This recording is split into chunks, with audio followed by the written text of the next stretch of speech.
So that's the recovery run done. This being recovery week after the weekend's race. I'll go through in this video what I like to get up to in recovery. But generally Monday was serious DOMS. So I didn't do anything at all Monday. I was struggling to walk, to be honest. My legs were that sore. Tuesday eased off a little bit, but still suffering. So did a spin on the bike for 30 minutes and some elevation of the legs. Wednesday did a longer bike ride, just again spinning out the legs, and did 30 minutes of yoga. And today just done a run which was 49 minutes, about 9k, 5:30 pace, nice and steady. Absolutely glorious afternoon to do it in. So yeah, so I'm going to go through all the other bits and pieces that I like to do after a race for my recovery, and I think just let you know what I find important, and there's about 5 or 6 things. So we shall do that after we've had some lunch. I'll see you on the other side. Me, Richard. After the weekend's off-road duathlon at Sherwood Pines, a great event put on by Wild Deer Events, we are in a week of recovery. To be honest, I got up on Monday morning and I had a really severe case of DOMS, delayed onset muscle soreness. I had to think then what it was. And could hardly walk, to be honest, which was a bit surprising. Didn't think I was going to be that bad. I knew I was going to be stiff because I'd not raced and put any effort in like that since probably July, so I was expecting some, but not as bad as it was. And then Tuesday wasn't really much better, to be fair. So I got to thinking about doing a video vlog, if you like, about recovery, and I thought about things that I use to recover. Excuse me while I have a nice slurp of green tea. Yeah, I was thinking about things that I use to recover, and I've got a list of a few tools and procedures, I guess, that help me. And the first one is always top of the list, and that's my sleep. Sleep is the number one recovery tool. Good sleep, quality sleep, and it's just so important because that's when your body repairs after any form of exercise, really. So it's about getting your sleep hygiene right, and consistency, again, even in sleep, is the key. And if you look on Google or YouTube, there's absolutely loads of information, better than I could ever tell you, about sleep and the best procedures for hygiene. All I can say is what I pretty much have come to glean over many years of, I guess, listening to people talk about sleep through podcasts and putting those lessons, I suppose, into practice. And so the first one is trying to get to bed round about the same time every night, and not having any light in the bedroom unless you're going to read, which I do actually. So I've got a little side lamp. But when I'm talking about light, I'm talking about iPads and iPhones and things like that, blue light that's going to disturb your circadian rhythm, and I suppose the quickness of you going to sleep. So no iPhones, iPads, anything like that in the bedroom. We have blackout curtains, and the temperature's pretty cool because that's another thing that actually helps you get a good night's sleep. So I usually read for about half an hour. We usually get to bed about 10 o'clock. I'll read for about half an hour. Mrs. C will just get her eyes shut, and then when the light goes off, we pretty much both go to sleep. Now, that doesn't mean to say that I don't wake up in the middle of the night, as like a lot of people do. but I think that's not a problem.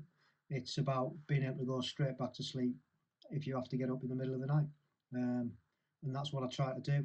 And I've got the Garmin, and it tells me my sleep score every morning. So that's pretty consistent, and it's out of 100, and I like to be up in the 80s with that. Um, and if I'm not in the 80s, then something's gone wrong. I've not had a decent sleep, but I don't dwell on it. It doesn't worry me. It's just nice to see what you've done, and I think you can pretty much tell how you feel when you wake up in the morning, whether you've had a good sleep or not. So sleep's my number one. Um, and then I guess when you've had DOMs like I've had the last couple of days, the easiest thing um, to do without, I suppose, movement really is just elevate your legs.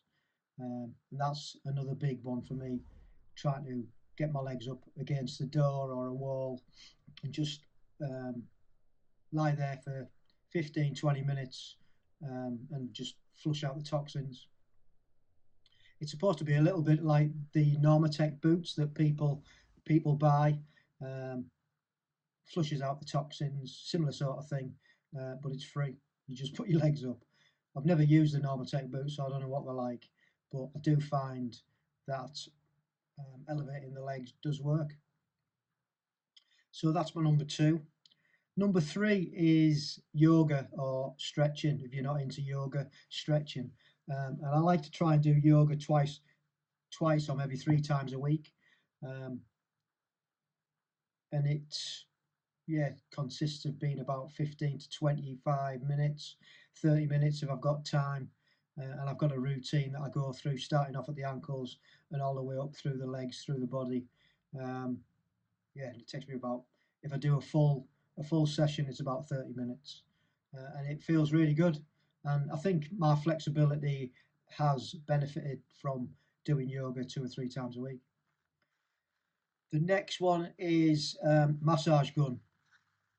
Um, Really, really good. I haven't used it yet this week because I don't think my legs are up for it. Although I might give it a go tonight. Tonight being Thursday night, legs are not feeling too bad.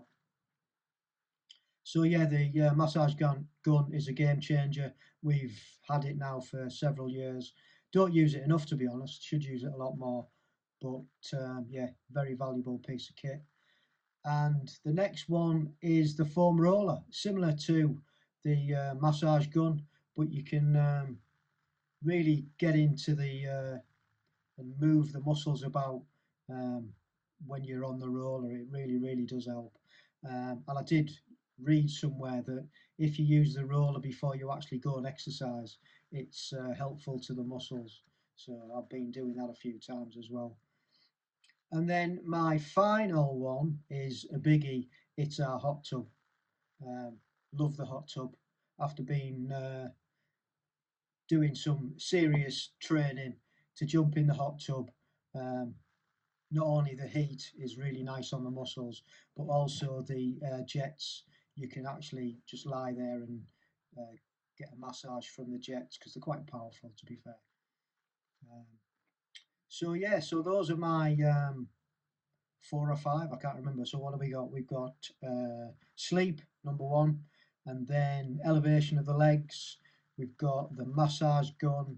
We've got the roller, and we've got the hot tub. Yeah, so those are the 5. Um, Let me know in the comments below how you go about recovery from a race or hard training. What do you use? I know a lot of people use, like I said, the Normatec boots, ice baths. The other thing I do use is the sauna at the leisure centre that I'm a member of, but unfortunately that's shut for the last fortnight, so it's open again next week. But yeah, the sauna, I love the sauna. That's a great recovery tool. But yeah, let me know in the comments below what you guys use for your recovery. Anything I've missed. I know there's absolutely all sorts out there, so it'd be nice to hear something new that I've not thought of or not used. Just put it in the comments below. Thanks for watching this one. Um, don't forget to give our podcasts a listen. Like I always say, there's some great athletes on there with some great stories. We've just had one dropped on Wednesday, Paul Haslam. Only started triathlon in 2018, and he's already hit the podium at I think it was the European Championships. So yeah, give his story a listen. Really nice guy, really knowledgeable as they all are. So yeah, thanks for watching. See you next time.